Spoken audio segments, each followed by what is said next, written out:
This is Claire Chandler with Talent Boost and clairechandler.net, and you are listening to EA Interviews. EA Interviews, episode 247. Inspiration, transformation, success stories, and the Imperfect Action Round. 7 days a week.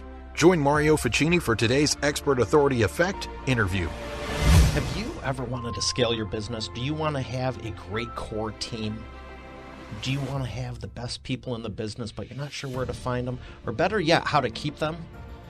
I'm excited to be talking about the Whirlpool effect, and that's why I have Claire Chandler on today's episode. We're going to be talking about all of this and more right after we thank our sponsor. Every business needs a book, including yours. Visit freebusinessbookpublishingcourse.com today to learn the 7 steps to publish and promote your nonfiction lead and profit-generating business book in 8 weeks. Once again, that's freebusinessbookpublishingcourse.com. Claire Chandler, everybody. How are you feeling, Claire? I am doing fantastic. How are you today? I'm having a great day. Good. I want to talk to you about the Whirlpool effect. Why is it important for business owners? Yeah, let's do that. The Whirlpool effect is absolutely critical if you want to be a leader that people actually want to follow, rather than follow out of some sort of Stockholm syndrome or some other kind of intimidation factor. The Whirlpool effect is it's not an illusion, and it's not a fad. It is absolutely the way to get the right people onto your team, to stay on your team, and enthusiastically contribute to your mission.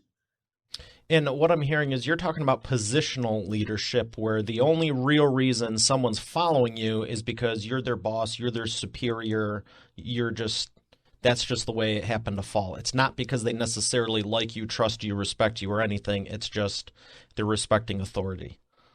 Yeah, and it's the big dividing line, right? A lot of leaders carry that title, but don't really wear that mantle. And their people look at them as a means to a paycheck, rather than a deep connection to a mission that they deeply believe in. So yeah, there is a huge dividing line between real leaders and pretend leaders. I like that.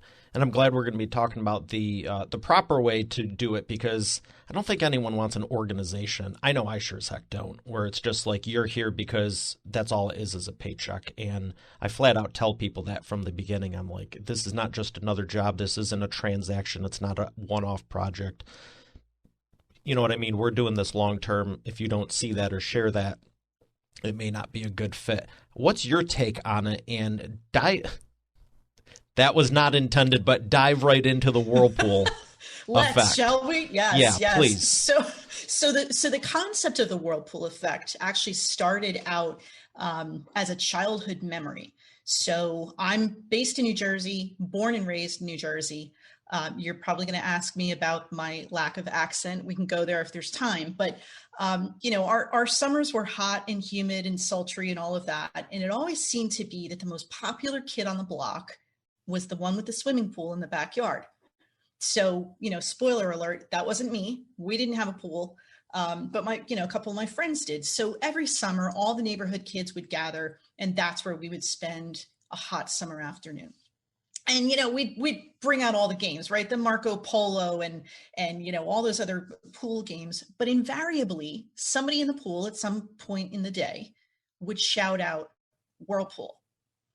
And immediately we all knew what that meant. It meant whatever else we were doing, we would just start to follow each other in a circle. And after a couple of laps, you would pick up your feet and you could be carried along with the flow that you created. And when you think about it, that's what real, genuine, effective leadership looks like, right? I have a simple message. My people immediately attach meaning to that. They can see what success looks like, and they contribute their whole hands, heads, and hearts to making that a reality. So that's really what the Whirlpool effect, both in the backyard swimming pool and in reality and leadership, needs to look like. I like both of those situations, but I'm going to do my darndest to stay on the leadership and the entrepreneurship side of this. But you got my wheels spinning, admittedly. I grew up on the water, love the water, and I'll just leave it at that for now. There you go. So my question for you is, you got a great company, you got people, maybe they're a team, maybe they're not. What if you don't have the Whirlpool effect? How do you create it? Oh, it's great. Great question. And anybody, any company, any team, any leader at any point in their career can create the whirlpool effect. And the biggest myth I think that's out there is some leaders look at others and say, well, they are naturally charismatic. They naturally, when they speak, others listen, they fall in line, and they just follow them. And the reality is any leader, regardless of your past, regardless of your skill set, can become that type of influential and inspirational leader. And the first place you have to start is with clarity. You have to become crystal clear on two things. One, why are you in business to begin with, right? If you are the top dog in a company, then it's more than just why are you specifically in that leadership position, but it's what, what is that business, around to accomplish? What is truly your mission? If you're a leader a little bit farther down the hierarchy, it really is about getting crystal clear on why were you put in that leadership role in the first place. And a lot of people stopped questioning that. They just sort of rose up the ladder and they said, well, this was the next logical step. I'm now a leader of others, a leader of a bigger division. And they don't stop and ask themselves and kind of check themselves on why am I in this particular leadership role at this particular time. So that's clarity number one. And clarity number two is becoming super, super self-aware of your natural talents, how you tend to lead, how, what drives you, what are some of your internal value systems and motivators, because they're different for everybody. And how do you tend to show up and use those in the workplace? If you look at the most charismatic, quote unquote, influential leaders, they are super self-aware. We're not talking the snake charmers of the world who just seem to be charismatic. We're talking the real charismatic leaders who can generate a following of people who know, like, and trust them. So those 2 points of clarity, what is my clarity of mission and how can I become more self-aware as a person in the way that I show up every day, are absolutely fundamental to creating the whirlpool effect. I want to dive deeper on that second point. What are the qualities to get to the point where you are naturally charismatic and you're not the snake charmer? And, how do you do that? Oh, great. It's a great question. So self-awareness is step one, right? Because, and you talk to performance management experts and they say, if we don't measure it, we can't move it. It's the same when you're talking about trying to get to a higher level of self-awareness as an individual, as a leader, as a manager, as, whatever the role is in your company, but we're focused on leaders, right? So the first step is to become really, really self-aware of what are you naturally talented at. And again, that is different for everybody. And it starts with how do you process the world around you, right? How much of a big picture thinker are you versus I see a problem and I immediately see 20 different options of potential solutions, or kind of that third type of, yeah, I see the big picture sort of, yeah, I can see where we've got some practical approaches to getting our work done. But really my first focus is how does this impact my people? So self-awareness is the first key. But once we have that, it's what do we do with that, right? So anybody can become charismatic and not be confused with a snake charmer by becoming authentic to who they really are. And it's not a one size fits all, right? If you look at the great leaders that you tend to admire, there are certain qualities that they possess, but they don't all walk and talk and think and speak in the exact same way. What they do, however, is embrace their unique style, their unique value system, their unique strengths, and they fully lean into those traits and those characteristics. They don't try to be somebody else. Leaders make the big mistake of saying, oh, well, leadership is a role that I play. No, it's not. If you think it's a role you play, it's a costume you put on in the morning and you take it off again at night when no one's watching, you're doing it wrong, right? So authenticity is that second piece that is fundamental. Once you get to that place where you are really aware of the strengths and your blind spots and what you bring to the table and what you don't, and then really leaning into your unique style and just, letting your freak flag fly. There's nothing wrong with that, especially as a leader. So it's really about being the right person and not just trying to act a certain way or do what everyone expects of you. And you could even argue the point, it's not just what you're talented at, but what you're great at. Because you might be talented at a dozen different things, but maybe 10 of them you shouldn't even be doing. Oh, that's such a cool observation, and you are absolutely right.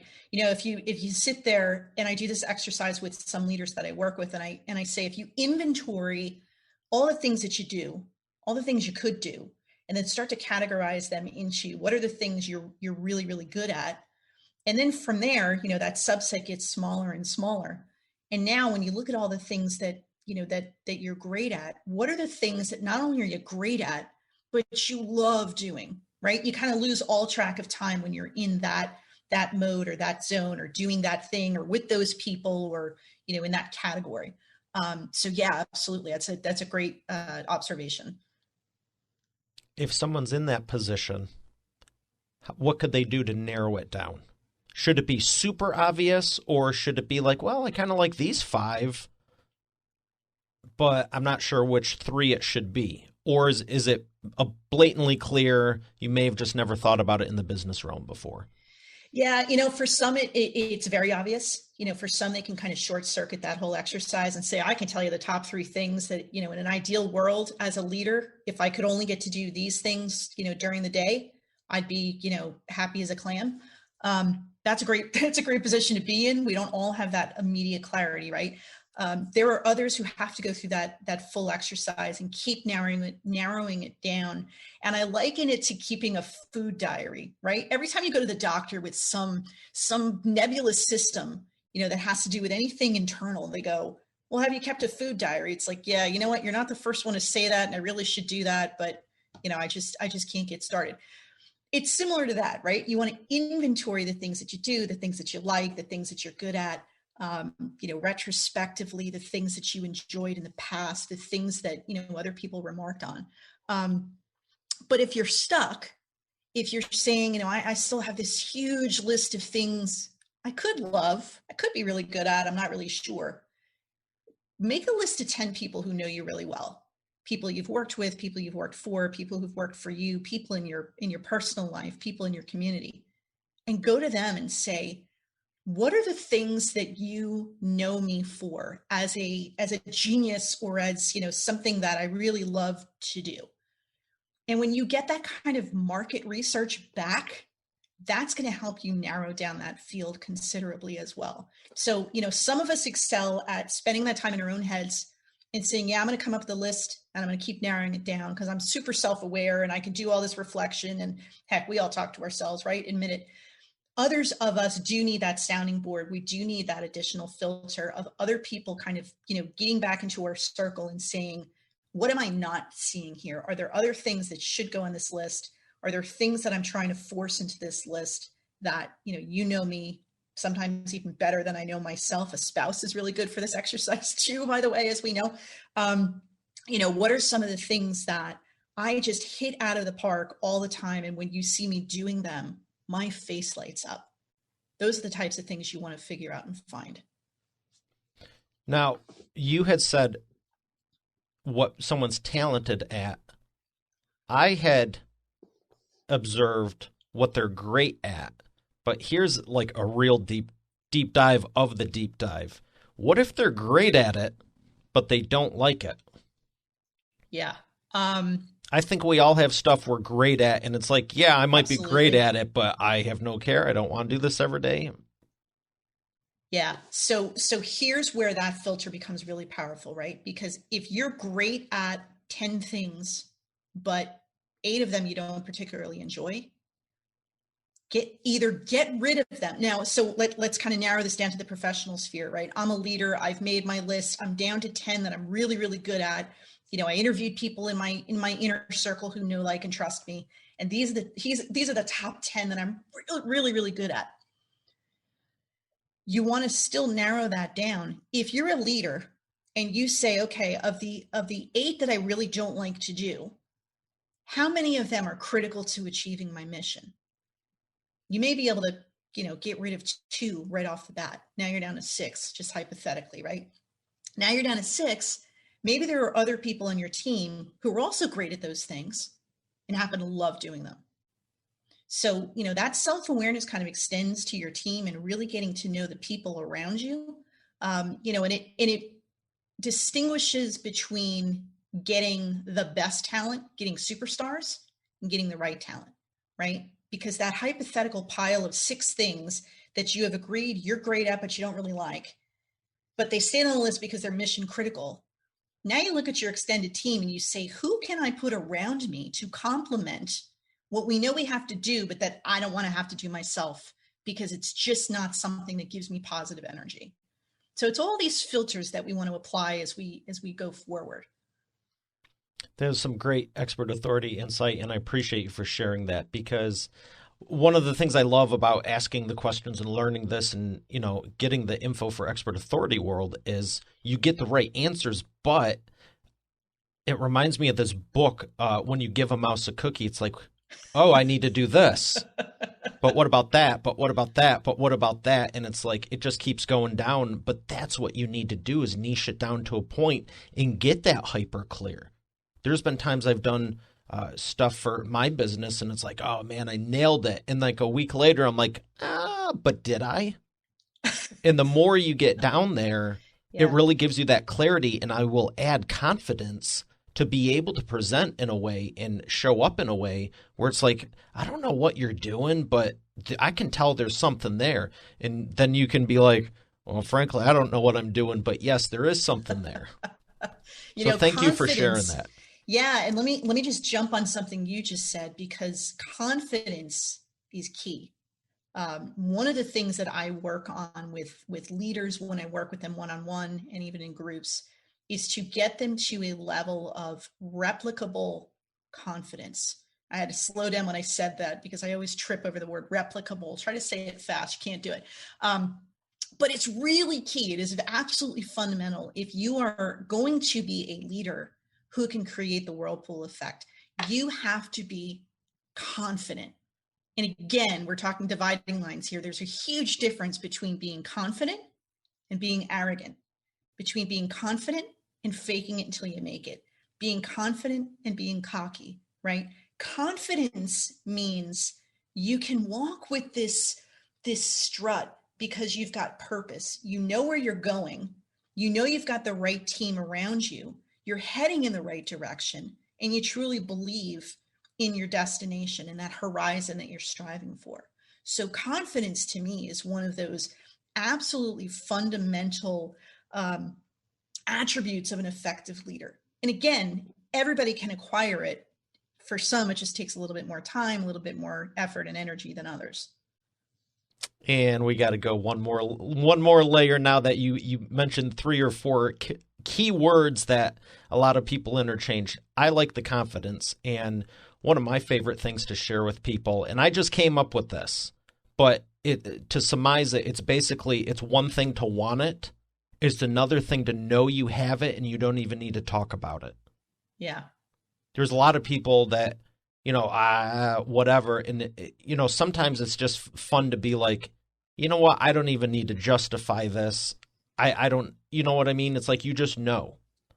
Yeah. But you also said the cocky and arrogant side and fake it till you make it. So are you saying if someone's starting off, or no one is as far along as they want to be? Because I know people at every level, and even some of the highest performers, when I get them on the show or talk to them, personally, or having dinner or whatever, they unveil all this stuff. It's like, holy crap, how the heck did you get to where you're at?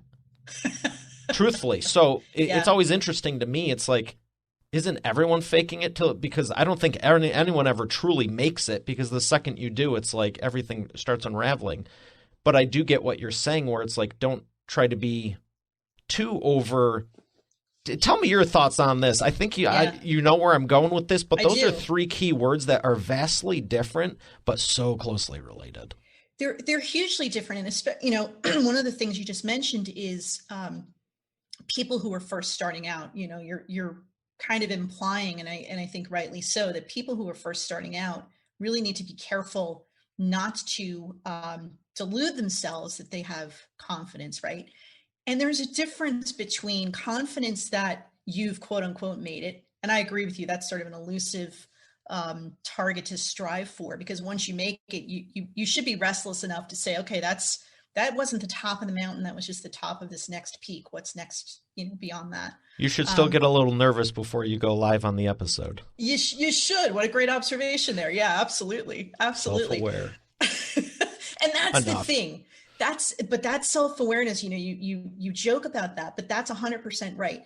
Whether you're starting out, you're in your first leadership role, or in your final, home stretch farewell tour before you're going to retire, confidence starts with that self-awareness.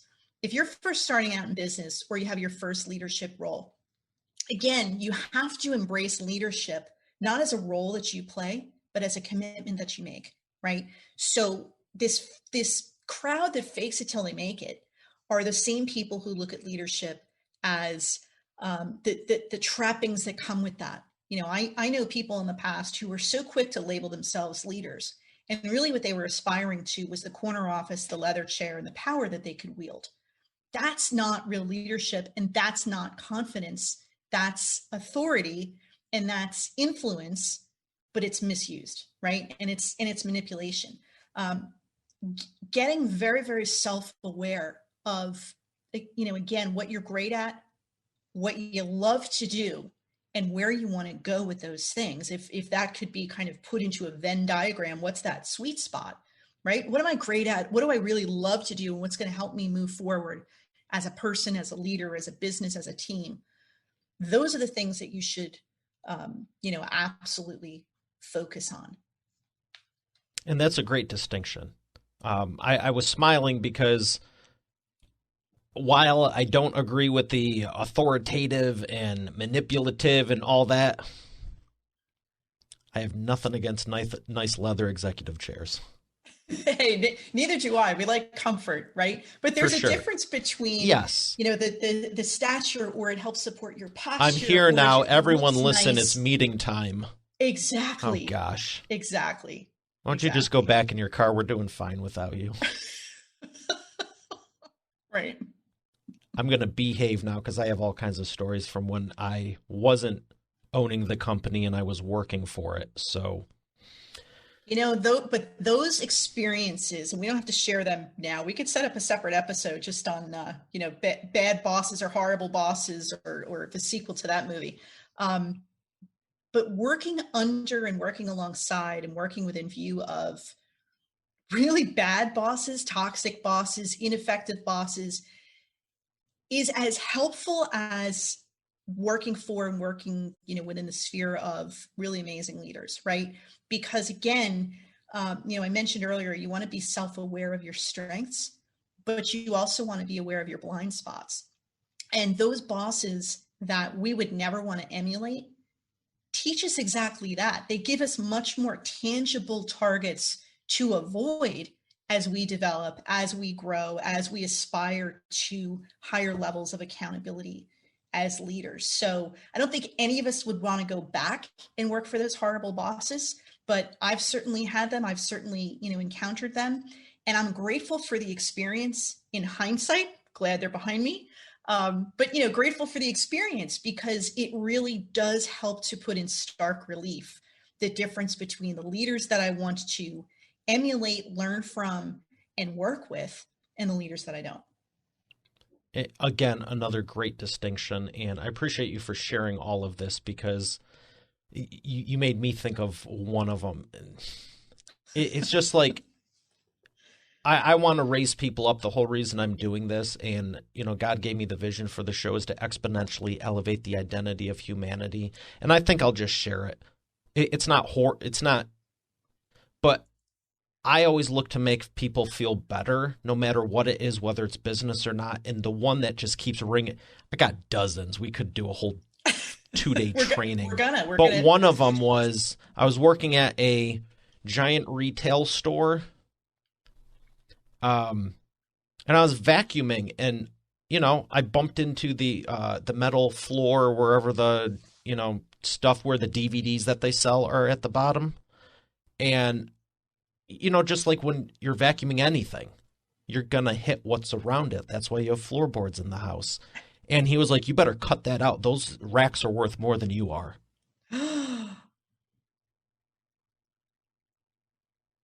Now I'm I'm like, curious, how much longer after that comment did you continue working for him? interesting you say that. I never really put two and two together, because there were other times when I was helping a customer with DVDs and I was really trying to help her, couldn't find it. In a stockroom, screwed everything up, even though the system and the computer showed it. They weren't on the shelf. They were in the wrong spot. And I was helping her maybe 6 minutes versus 4.5. And again, a different day, I'm kneeled down looking, trying to help her. And he walks up and says, "You're taking too much time with her. Other people need her help. She's done." Wow. And I'm like, and I was like, "I am so sorry, miss." She's like, "You're great. I don't know why he's here." It's just interesting to me, because every morning we'd have all right, let's talk about customer loyalty and how to increase customer loyalty. Everyone do your little nuggets or buttons or pins or whatever. And I'm just like, you're lucky what's going on in my head will stay in a script or a comedy routine and not in real life, because you'd be getting smacked over the head with this vacuum at the least. You don't treat people like that. And what's amazing about that is that not only was the culture toxic, but it was in direct conflict with what they advertised, right? The fastest way to lose the right people is to have a brand promise. Yeah, come on board with us. We think of customers first, and we treat our employees great, and it's an open door policy, and we want, an entrepreneurial mindset. Every job description I've ever seen in corporate puts that bullet on there that we want an entrepreneurial mindset. We want people who think out of the box. And what is the first thing you do when you go into that, that corporate environment, just as an example, and you think, creatively, and you think off the page of your job description? You get slapped right back into the little box that they want you to play in. And so, if your culture is very buttoned up and it's really not about customers first, it's about, bottom line profits or whatever. And I realize that doesn't make a sexy mission statement, but I'm saying that to be extreme, right? When there is a disconnect between the culture that you promise and the culture that you deliver, not only will you drive good people out the door, you will keep the ones that you wanted to get rid of. And it's, it's part of the reason that cultures get toxic to begin with. I always say that the biggest impact on a culture is the behavior of its leaders. And just that one story you shared, actually two examples of presumably the same guy, perpetuating this, this negative impact on your culture. Every time I'm sure they posted these corporate values on the wall, that the customer comes first and employees are our, greatest asset and all of this other stuff. That's not what you remember about that experience. You remember that this guy, I censored myself, you're welcome, was leading, quote unquote, the company. That is a perfect example of somebody who does not accept leadership as a commitment to do better and to elevate the lives of the people around him. That is a perfect example of a leader who just plays the role and not well. Yeah, and there was other people who were more deserving of it. And I'm not going to say the company name, but if you see the blue, the yellow, and the pink that are in this shot, and remove the pink, there was a lot of good people, but it was just like there was a few, and he wasn't the only one. It was just like, it was hilarious. But to your point of how long did you stay after that, I probably did not realize it at the time, and I've never thought about it. But now that you mention it, because Black Friday is the biggest day of the year, and this, Christmas time is the most busiest season for an electronics retailer. Not much, maybe I was actually hoping I wouldn't make past the seasonal help. Somehow I did. I cared. I always cared, and I'm sure they saw that. But it was probably 3-4 months later. I just walked in one day. It was actually one of my greatest memories because I was getting ready to go on the Wave Runner, and I was like, this is cutting into my fun time. I don't need to be here. I had my first business at this time. I literally only was working there because I liked DVDs and movies. And I walked in one day, and I was like, in my mind at the time, it was, I don't want to be here anymore. It's taking up too much of my life. And there's better stuff I could be doing. But it's interesting you say that, because I'm sure subconsciously my spirit and heart day after day was just getting rattled and rattled and rattled. And I probably wasn't as self-aware at the time, but I remember being there in the meeting in the morning, and there's 20 people around, and I went to my not inventory manager, the manager of who department, that's what it's called. It's been a few years, and I was like, just looking around. She's like, "You okay?" I go, "I'm gonna quit today. What do I need to do? Do I tell you? Do I tell Glenn maybe at the time?" I go, "Is there paperwork? What do I do?" And she didn't even know what to do because it turned into this big thing. And then the meeting was starting, and by then everyone's going shh, shh, shh, shh, shh, shh. Yeah, and they stopped the meeting to be like, "Okay, clearly everyone knows now this, that." And I was just like, dude, the whole time I'm like, well, if I get out of here by 9:30, I can get home by 10:30, and I can be on the lake by 11. I was like, just so I'm done. Yeah. But there's a lot of good there. I will say that. A lot of nice people. But there was some real interesting characters who I don't know how they had a higher level position, and they just acted like they owned the entire chain. Not just the store or not just the area. It was just like, who is you? What? You had a double shot of Wheaties this morning, hey? Wow. You know, your story though is so it's so interesting, and that night that you were running the vacuum and got completely dressed down over abusing the DVD rack, the poor DVD rack. It's one of those symptoms, right? And you even said, I probably stayed another 3-4 months. I'll go you one better. When I finally left corporate, it was after a bunch of those symptoms started to pile up. So if I had asked myself that same question, so there was a day I was walking down the hall. True story, this actually happened. And my boss pulled me aside and he said, "You really should think about toning down your walk."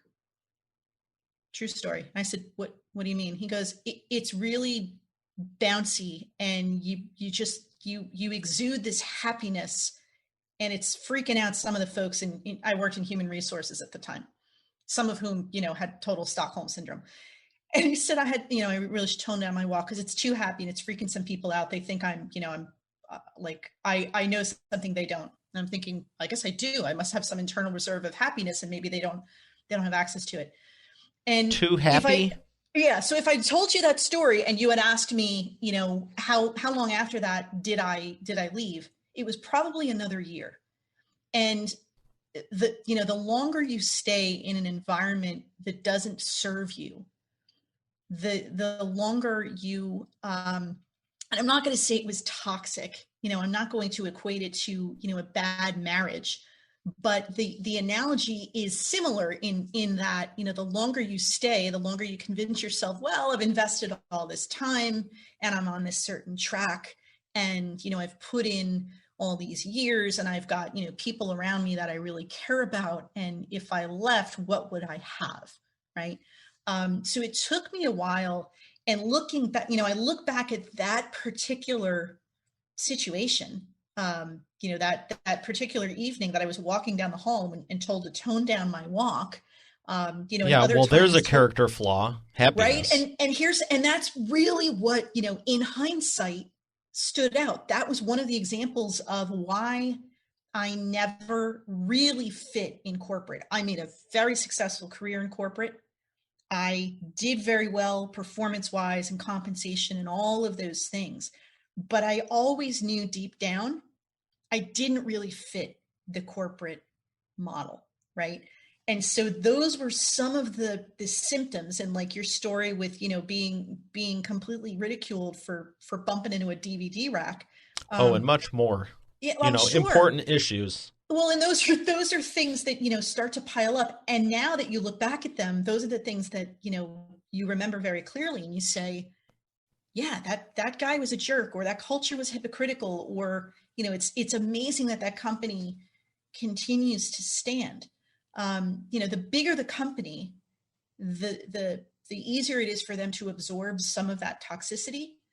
But, the small companies really need to watch out for that. And that's why I said earlier, even the bad leaders, the bad cultures, the bad businesses provide us a learning opportunity, because as we grow or we go out on our own, you went out on your own, and I suspect you never stopped smiling, because you saw where, when you finally kind of broke free of that force field, right, of working for somebody else, you kind of look back and you said, thanks for the lessons, thanks for the experience, but now I've got much more clarity on where I want to go, who I want to be, and who I don't want to be. And gosh, you can breathe so much more freely when you have that clarity and that freedom, don't you?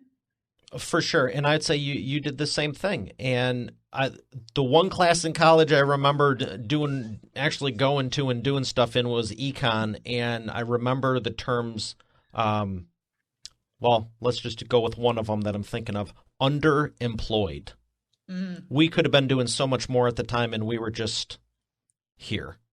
So we created our own higher level position and helped more people. That's awesome. Absolutely. I think there's a lot of people like that. I know that most people leave for lack of appreciation, not because of the paycheck.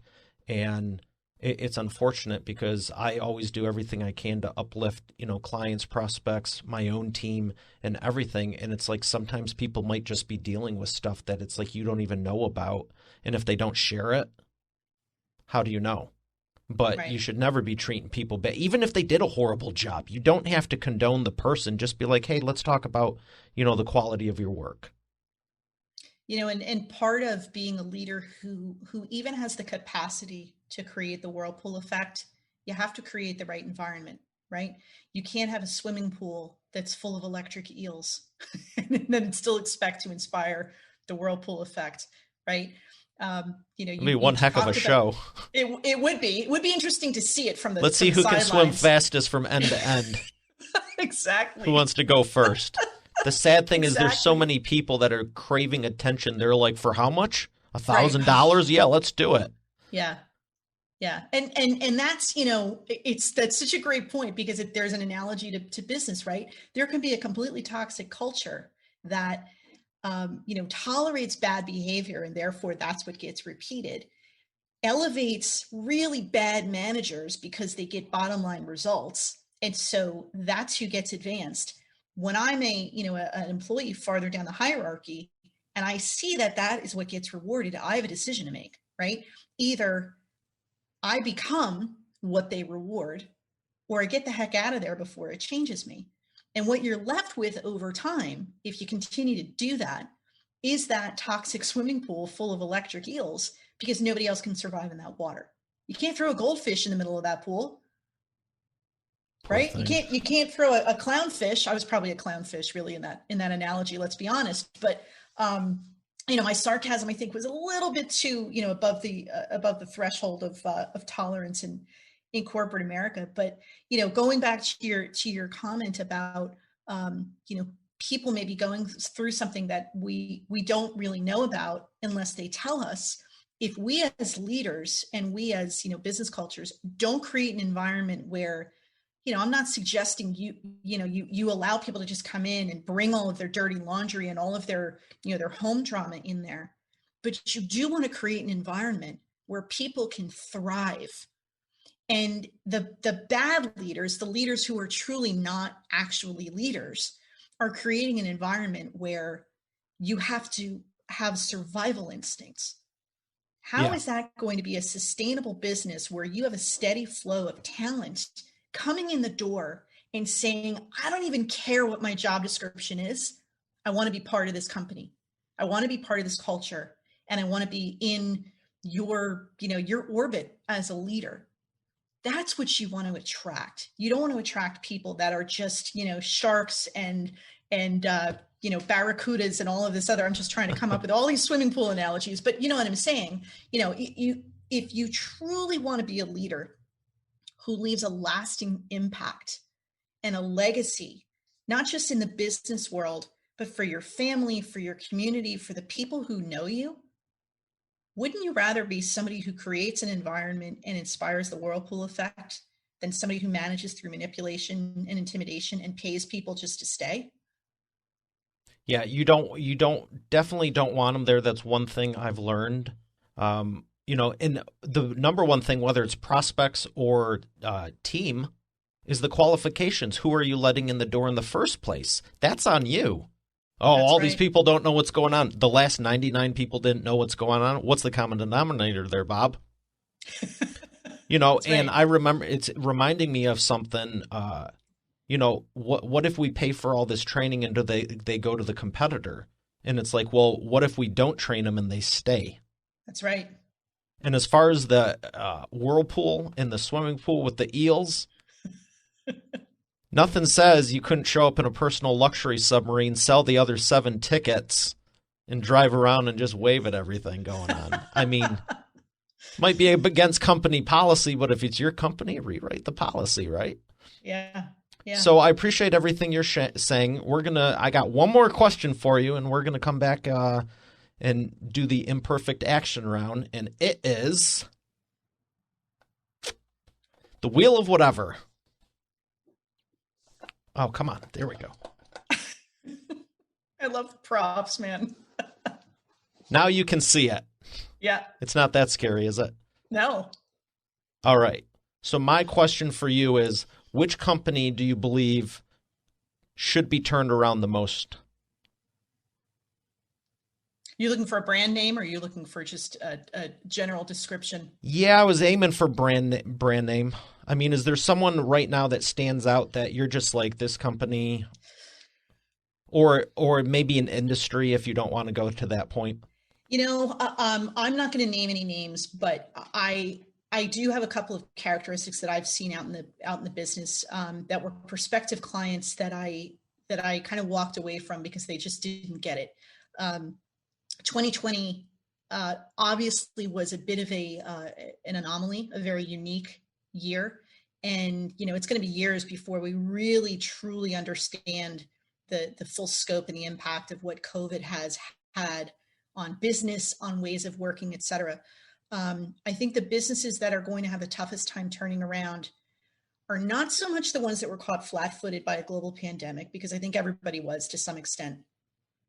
It's the ones who, when they had to radically and very immediately shift the way they were working, primarily go from office-based to remote-based, the ones, and I've seen this, and they never got themselves kind of out from under this model. The ones with, and I'm going to use air quotes when I say their leadership team, looking at the shift to remote work with skepticism that their people left unsupervised were truly being productive.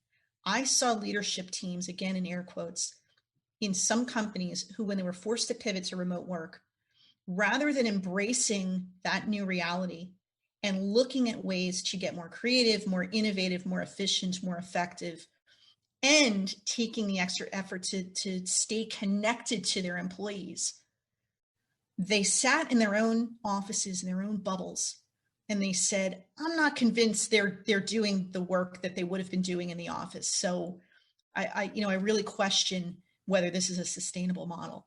And you're going to see those same companies at the earliest opportunity go right back to forcing a Monday through Friday, 9 to 5 in the office kind of a workforce, and they're going to drive themselves into the ground.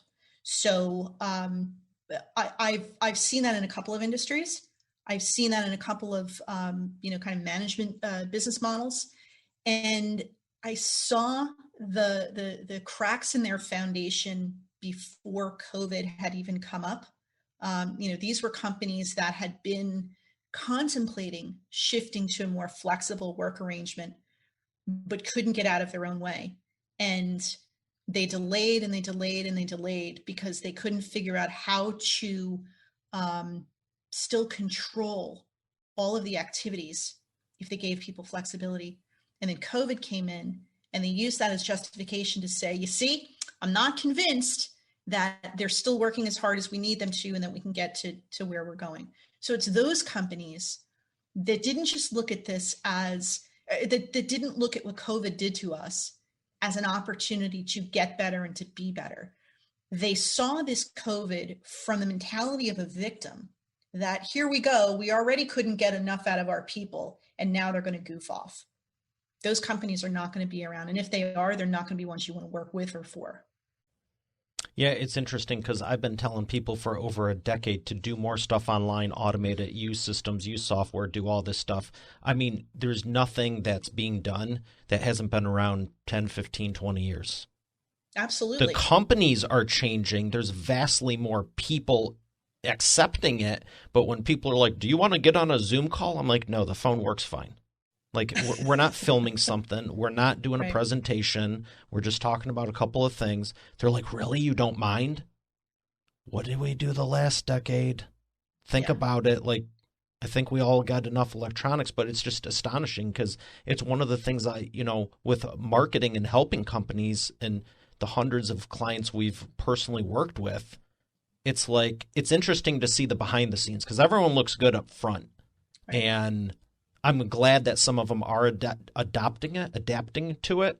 But yeah, I'm curious what the final percentage will be that just go right back to the way things were and then just blame it on, just pick. I could spin the wheel of whatever and be like, here's 58 things you get to choose from. Pick one there. Oh, yeah, it must have been them. Yeah. So thank you for your insight on that. We're going to thank our sponsor and come back for the imperfect action round. You've heard me say every business needs a book, including yours. And it's true. And that's why you should visit freebusinessbookpublishingcourse.com today to learn the 7 steps to publish and promote your nonfiction lead and profit-generating business book in 8 weeks. But you know what? Don't take my word for it. Take it from a few of my authors, like Lori. And I went from having an idea and a possibility to actually getting my book published. Or Catherine. Thank you for making my mom #1 best-selling author. Or Mary Alice. What he got done for me in 3 days regarding my book launch, unmanageable. John Cody. I've worked with Mario over the phone and online, and he's been very helpful in getting me where I needed to go with promoting my books. Rocio. There's no way in the world I would have been able to do this with somebody else. I've attempted it in the past. It didn't serve me. As a matter of fact, I ended up more frustrated than anything. So this has been a very seamless process. Adele. If you're looking for an amazing business coach, I highly recommend Mario Ficini. Or Bill Benner. I can't make a higher recommendation than to work with Mario Ficini. He has been great for me, and right now, I won't work with anybody else except for Mario. Hey, their words, not mine. Visit freebusinessbookpublishingcourse.com to get started now, and I look forward to hearing your transformation as the next video success story. Once again, that's freebusinessbookpublishingcourse.com. And we are back with the imperfect action round. Claire, are you ready to take imperfect action? I am absolutely ready. You are going to find no one more imperfect than me. Fire away. 60-second answers, 3 rapid-fire questions. The first one is, what is the fastest path to the profits? Fastest path is clarity. No question. It doesn't even take me 60 seconds. You got to get crystal clear on why you're in business in the first place, why you're in your leadership role, and act accordingly. Excellent. Number 2, what is the biggest problem you see your prospects making and the fastest way for them to fix it? I think the biggest problem that most leaders and most businesses make is taking their mission for granted. Quite honestly, I don't mean to harp on that, but it is so foundational. So, some companies just sort of either assume that they've got that part nailed, or they assume it's not that important that it be articulated. So, it's the fastest thing to fix, because you just need to reconnect with why you're in business in the first place and what that horizon is that you're striving for. Nail that down, and you'd be amazed at how much easier your decisions get. Very good. Number 3, what is the best way to maximize customer lifetime value? Don't treat them like a customer. Treat them like a relationship that you want to continue to nurture. You want to surpass expectations, and that does not always translate into, well, I've got to give them more for less. But you want to build upon the relationship that you've created, really deliver not just what they've asked for, but things that they cannot see around the corner. That's really where you create lifetime value. What books would you recommend to Expert Authority World? Other than my own, I would recommend anything by the brilliant Brené Brown. I most recently read Dare to Lead. And for anyone in a leadership role, whether it's your first role or your 50th leadership role, go and read that book. Excellent. And where would you like people to learn more? They can reach me at clairechandler.net. I have a couple of other websites, but that is the best one-stop shop to connect with me, learn more about me, and set up some time to chat if they're so inclined. I love that. I tell everyone, a single call to action. Good for you. Good for you, seriously. Awesome. Claire, this has been a pleasure. Thank you so much. Thank you. It's been great.